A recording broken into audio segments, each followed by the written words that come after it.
Hello friends, मेरे digital classes में आप लोग का बहुत बहुत फिर से नए सेशन में स्वागत करता हूं। तो आज है 6 अगस्त जितने भी करंट अफेयर्स के क्वेश्चन बनेंगे यहाँ से हम कवर करेंगे। कोई भी एग्जाम का जैसे आप प्रिपरेशन कर रहे होंगे, एसएससी, रेलवे, यूपीएससी, कोई भी स्टेट का एग्जाम हो चाहे सेंट्रल गवर्नमेंट के एग्जाम हो, तो लगभग सभी एग्जाम के लिए बहुत ही ज़्यादा इंपॉर्टेंट है। यहाँ से क्वेश्चन की अगर बात करूँ तो 6 से 7 क्वेश्चन मिनिमम यहाँ से क्वेश्चन पूछा जाता है। आप प्रीवियस ईयर कोई भी एग्जाम के आप प्रिपरेशन करो तो प्रीवियस ईयर क्वेश्चन पेपर भी उठा के देख सकते हैं। तो यहाँ से आपके लिए बहुत ही ज़्यादा इंपॉर्टेंट होने वाला है। तो चलिए सेशन को बढ़ाते हैं आगे।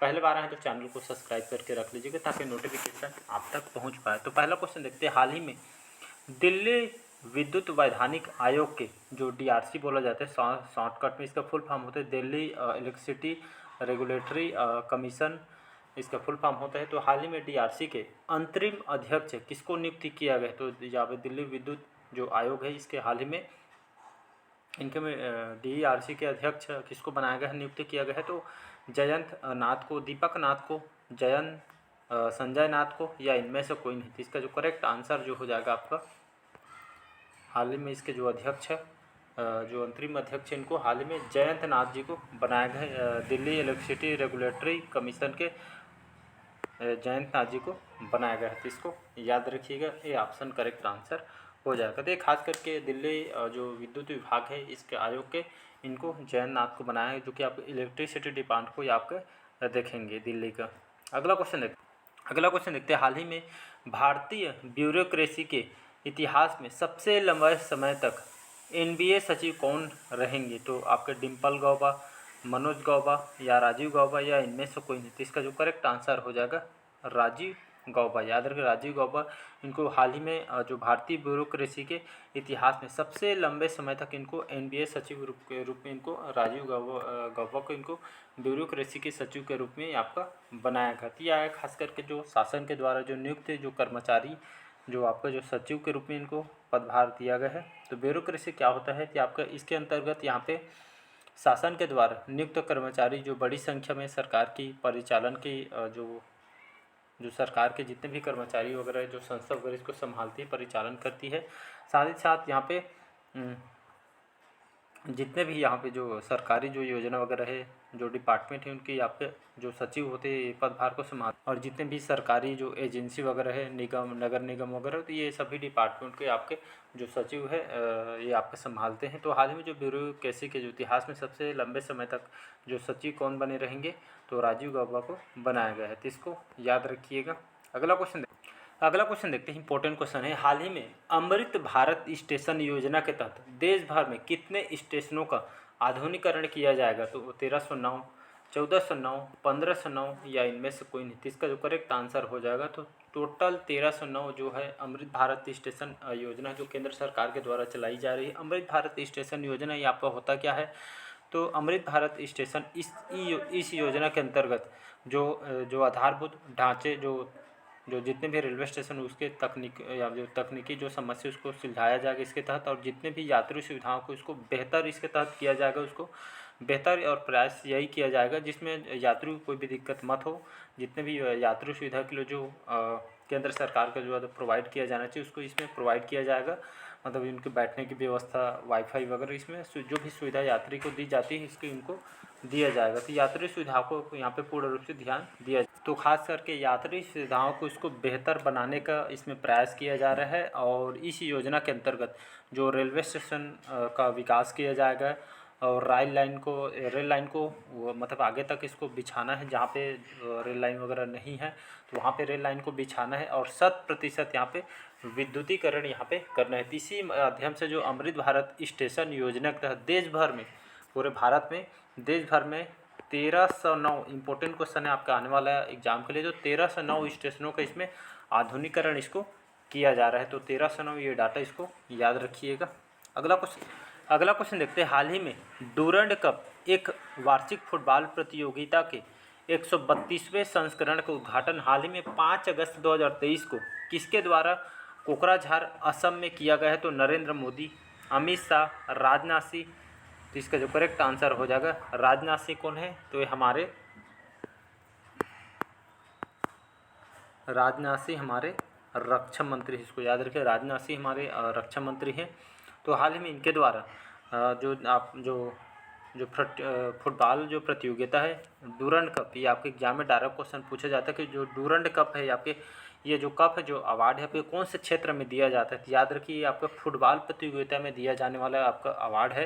तो ये इस बार जो डूरंड कप जो कि एक वार्षिक फुटबॉल प्रतियोगिता के आप 132वें, याद रखिएगा 2023 में कौन से क्रम का फुटबॉल प्रतियोगिता हुआ, तो इसको भी याद रखिए। 132वें संस्करण का उद्घाटन हाल में 5 अगस्त 2023 को कहाँ पे, असम के कोकराझार में यहाँ पे अमित शाह जी के द्वारा, राजनाथ सिंह के द्वारा, जो हमारे रक्षा मंत्री हैं, तो इनके द्वारा इसका असम के कोकराझार में इसका उद्घाटन किया गया है। तो ये आपके 132वें संस्करण है डूरंड कप, जो कि फुटबॉल के क्षेत्र में दिया जाने वाला अवार्ड है।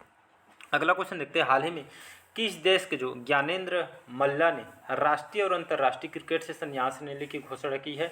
नेपाल, भूटान, बांग्लादेश या इनमें से कोई नहीं। तो इसका जो करेक्ट आंसर हो जाएगा, तो हाल में जो नेपाल के जो जाने माने जो क्रिकेट प्लेयर है ज्ञानेंद्र मल्ला ये आपके क्रिकेट खेल से संबंधित है, क्रिकेट प्लेयर है। इन्होंने हाल में अंतर्राष्ट्रीय क्रिकेट से संन्यास लेने की घोषणा की गई है। कहाँ के क्रिकेट प्लेयर हैं, नेपाल की बात करते हैं। यहाँ की राजधानी है काठमांडू, और यहाँ के प्रेसिडेंट कौन है, तो रामचंद्र जो पौडेल है, रामचंद्र पौडेल यहाँ के राष्ट्रपति हैं। और यहाँ के प्राइम मिनिस्टर कौन है, तो पुष्प कमल दहल, याद रखिए पुष्प कमल दहल, ये आपके यहाँ के प्राइम मिनिस्टर है, तो इसको याद रखिएगा। अगला क्वेश्चन है, हाल ही में किस राज्य सरकार ने शुभ यात्रा नामक एक अभूतपूर्व योजना शुरू की है। कर्नाटक, असम, केरल या इनमें से कोई नहीं। तो इसका जो करेक्ट आंसर हो जाएगा, ये आपका असम सरकार के द्वारा, ये आपके असम के राज्य सरकार होती है, आपके शुभ यात्रा नामक एक अभूतपूर्व योजना स्टार्ट की। अब ये आपके शुभ यात्रा नामक जो अभूतपूर्व योजना, ये आपका होता क्या है, ये आपका कौन सी योजना है। तो हाल ही में जो केरल सरकार के द्वारा केरल के जितने भी पर्यटन स्थल है, जो पर्यटक जितने भी यहाँ पे जो घूमने आएंगे, तो पर्यटक को आकर्षित करने के लिए यहाँ पे इसी उद्देश्य से इसको शुभ यात्रा इस योजना को चलाया जाए। इसके तहत क्या किया जाएगा, तो इस उद्देश्य से इसको चलाया जा रहा है। यहाँ पे जितने भी पर्यटक वगैरह, यहाँ पे जितने भी बहुत सारे क्या होते हैं अच्छी जगह, अगर देखेंगे तो केरल बहुत ही बढ़िया जगह है। तो यहाँ पे जो मूवी शूटिंग वगैरह हुई है, जहाँ पे अच्छा लोकेशन देख के यहाँ पे शूटिंग की जाती है, तो उनको चिन्हांकित जगह को, जो खास करके जो चिन्हांकित जगह है केरल के, जो अच्छा जगह है, तो यहाँ पे एक तरह का कम रेट में, मतलब यात्रा पैकेज कम करके यहाँ पे इसको पर्यटक को इसमें घुमाया जाएगा, भ्रमण किया जाएगा। और जितने भी जो के केरल सरकार के द्वारा जितने भी जो मूवी वगैरह शूटिंग हुई, तो यहाँ पे साथ में उनको दिखाया जाएगा, घुमाया जाएगा कम रेट में, कम पैकेज में।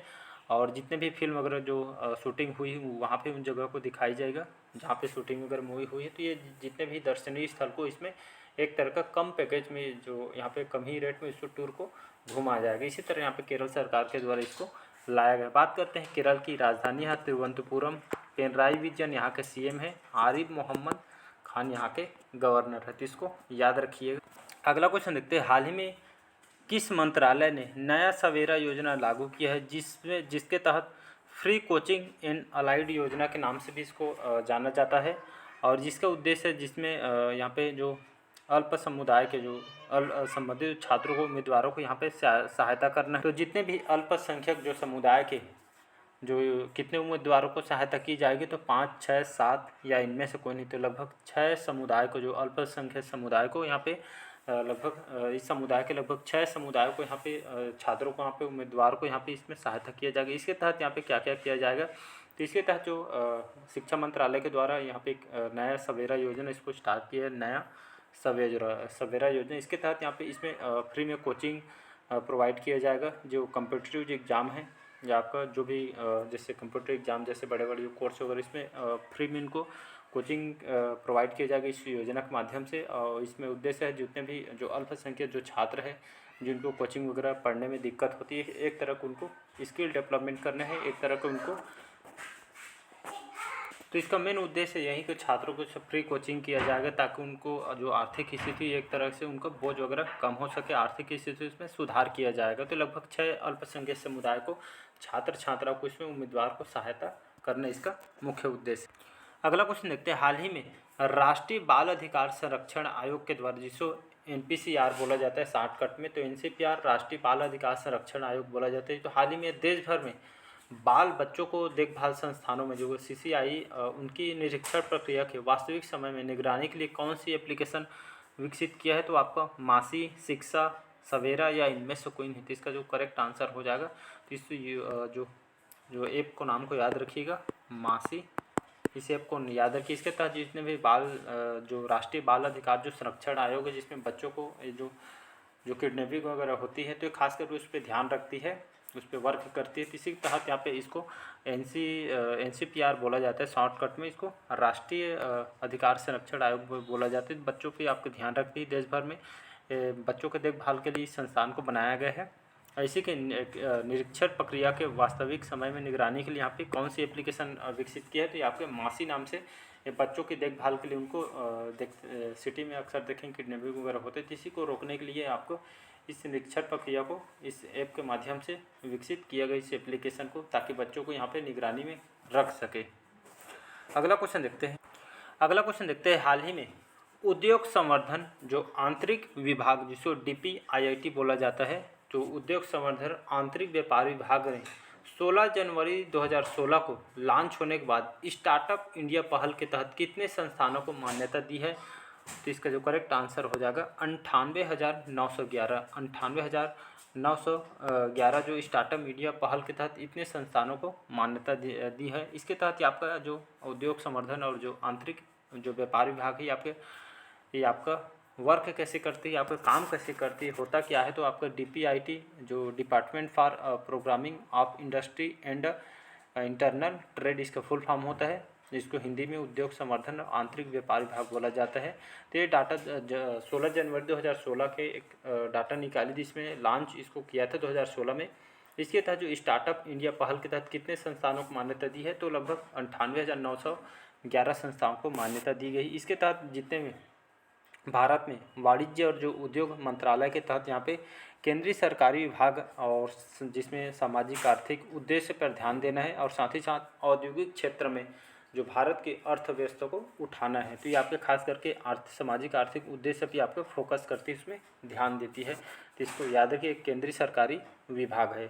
तो ये आपके भारत वाणिज्य और उद्योग मंत्रालय के तहत ये आपका काम करती है।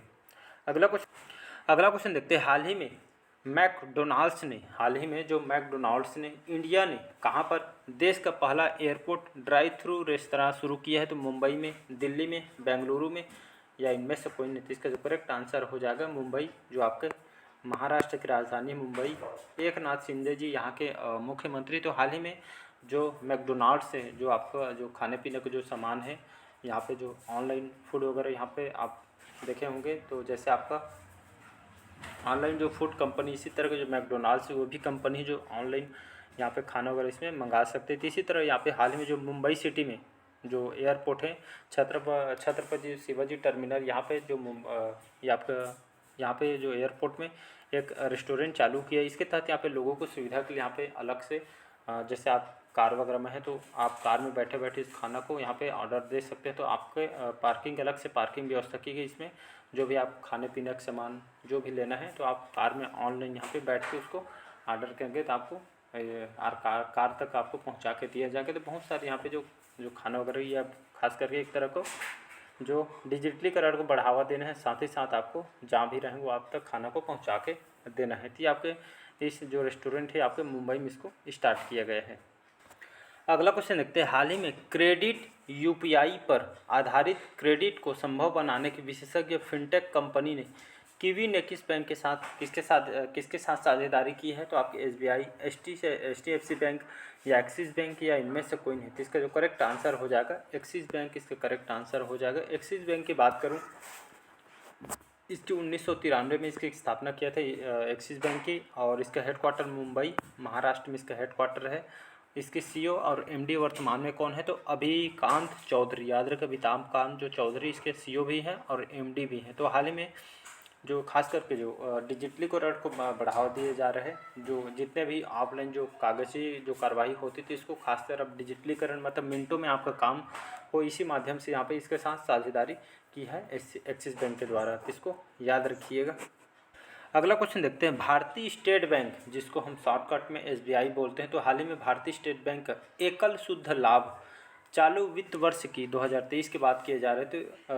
यहाँ पे एकल शुद्ध लाभ चालू वित्त वर्ष की पहली तिमाही में दोगुना से भी अधिक बढ़कर कितने करोड़ रुपये यहाँ पे पहुँच गया है। तो ये आपको डाटा को याद रखिए, 16,884 ये वाला डाटा याद रखिएगा। तो ये आपके एकल शुद्ध लाभ, ये आपके 2023 का डाटा है। यहाँ पे जो वर्ष की पहली तिमाही में दोगुना से अधिक बढ़कर इतने करोड़ रुपये को यहाँ पे एक तरह के आपके भारतीय जो जीडीपी रेट यहाँ पे जो एसबीआई के 16,884 करोड़ रुपये यहाँ पे पहुँच गया। कहने का मतलब यही है कि यहाँ पे जो अपने जो मतलब साल में ये देखे होंगे तो भारतीय स्टेट बैंक लगभग कि आपका तो एक तरह का यहाँ पे बजट प्रस्तुत किया जाता है कि इतने दिन में इतना प्रॉफिट हुआ, ऐसे करके ये आपको बजट बताती है। तो इसी तरह जो वर्ष की पहली तिमाही में दोगुना से अधिक यहाँ पर बढ़कर जो लगभग 16,844 करोड़ रुपये यहाँ पे इसमें यहाँ पे बढ़कर ये आई, यहाँ पे बढ़ी ही एसबीआई की। इसको याद रखिए। एसबीआई की बात करूँ, स्टेट बैंक ऑफ इंडिया इसका फुल फॉर्म होता है।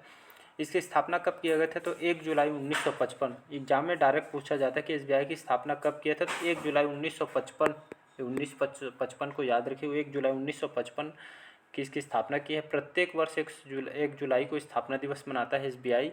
हेडक्वार्टर मुंबई महाराष्ट्र में इसका हेडक्वार्टर है। चेयरमैन कौन है? तो दिनेश कुमार जो खारा है इसके वर्तमान में चेयरमैन है, इसके अध्यक्ष हैं। तो इसको अगला क्वेश्चन है, हाल ही में पद्म भूषण से सम्मानित और 1960 बैच के गुजरात कैडर के कौन से जो आईएएस अधिकारी हैं जिनके चेन्नई में निधन हो गए हैं? अजय विट्टल, एन विट्टल, विनय पिट्टल या इनमें से कोई नहीं? तो हाल ही में जो एन विट्टल है, हाल ही में इनका डेथ हो गया है। तो ये आपके कौन से क्षेत्र से जुड़े हुए थे? तो आपके उनको पद्म भूषण से भी इनको नवाजा जा चुका है, सम्मानित किया जा चुका है। 1960 के, याद रखो 1960 1960 बैच के गुजरात कैडर के एक आईएएस अधिकारी हैं जिनको हाल ही में बहुत ही इन्होंने समाज के लिए काम भी किए हैं। तो आपके समाज में इनका बहुत ही इज्जत तक कहना चल समाज के लिए बहुत ही काम भी किए इन्होंने। तो हाल ही में इनका आईएएस अधिकारी थे, इनका हाल ही चेन्नई में इनका डेथ हो गया था। इसको याद रखिएगा। तो एक आईएएस ऑफिसर। अगला क्वेश्चन देखते हैं, हाल ही में राष्ट्रीय डिस्क गोल्फ दिवस, ये जो दिवस है कब मनाया गया है? 4 अगस्त को, 5 अगस्त को, 6 अगस्त को या इनमें से कोई नहीं? तो हर साल 5 अगस्त को, याद रखिए, हर साल 5 अगस्त को राष्ट्रीय डिस्क गोल्फ दिवस ये हर साल मनाया जाता है। तो ये आपके जो गोल्फ दिवस को लोगों को जागरूक करने के लिए इसको मनाया जाता है। और या अगर देखेंगे इसका, अगर पिछले बैकग्राउंड में जाते हैं, गोल्फ दिवस जो मनाने की इसका रीजन क्या है? तो आधुनिक डिस्क जो गोल्फ दिवस है इसकी शुरुआत 1960 में, याद रखिए 1960 के दशक में इसको यहाँ पे मनाते आ रहे हैं। 1960 में सबसे पहले यहाँ पे उस समय जो गोल्फ के खेल को यहाँ पे प्रचलन में आया था। फिर धीरे धीरे आपके इसके जो यहाँ पे दिनों दिन यहाँ पे इसके जो खेल के जो लोगों को जानकारी होती है, उसी तरह ये खेल के रुचि लेने लगे और आगे बढ़ते गए। तो आधुनिक जो डिस्क जो गोल्फ दिवस है इसकी शुरुआत 1960 से ही हो गई थी। तो तब से यहाँ पे हर साल, प्रत्येक वर्ष इसको हर साल हम डिस्क गोल्फ के खेल के लोगों को जागरूक करने, खोल के जो हमारे जो युवा हैं उनको, ताकि उनको जानकारी हो और खेल के प्रति उनको रुचि हो, इसी माध्यम से इसको लोगों को जागरूक करने के लिए, मान्यता देने के लिए यहाँ हर साल यह दिवस हम मनाते आ रहे हैं। तो इसको याद रखिएगा। तो पहले बार 1960 में इसको खेला गया था। तो एग्जाम में याद रखिएगा, गोल्फ दिवस सबसे पहले 1960 से मतलब खेलते आ रहा है। अगला क्वेश्चन देखते हैं, हाल ही में किस राज्य के हाटी समुदाय को, एक आदिवासी समूह है हाटी समुदाय, तो हाल ही में इनको अनुसूचित जनजाति का दर्जा मिला है? उत्तराखंड, हिमाचल प्रदेश या असम या इनमें से कोई? तो इसका जो करेक्ट आंसर हो जाएगा हिमाचल प्रदेश। तो हिमाचल प्रदेश के जो हाटी समुदाय है, आदिवासी समुदाय है, तो इस हाटी समुदाय को अनुसूचित जनजाति का दर्जा दिया है। याद रखिए अनुसूचित जनजाति के हाल ही में इसको दर्जा दिया गया है, जो हिमाचल प्रदेश की जनजाति है, समुदाय है। तो इसको आने वाले एग्जाम को याद रखिए। हाटू समुदाय कौन से मतलब स्टेट के से संबंधित है? तो हिमाचल प्रदेश के हैं, जिसको हाल में अनुसूचित जाति के रूप में इसको दर्जा मिला गया है। तो इसको याद रखिए। बात करते हैं यहाँ पे हिमाचल प्रदेश की। तो हिमाचल प्रदेश की जो समर सीजन में यहाँ की राजधानी शिमला होता है, और विंटर सीजन में यहाँ की जो राजधानी धर्मशाला होता है। सुखविंदर सिंह जो सुक्खू है यहाँ के मुख्यमंत्री हैं, और यहाँ के राजेंद्र आर्लेकर जी यहाँ के गवर्नर है। तो इसको याद रखिएगा। तो चलिए, आज के सेशन कैसा लगा कमेंट करके ज़रूर बताइएगा। पहले बार आए तो चैनल को प्लीज़ सब्सक्राइब करके रख लीजिएगा, ताकि नोटिफिकेशन आप तक पहुँच पाए। तो चलिए, आज के लिए इतना ही। Thank you.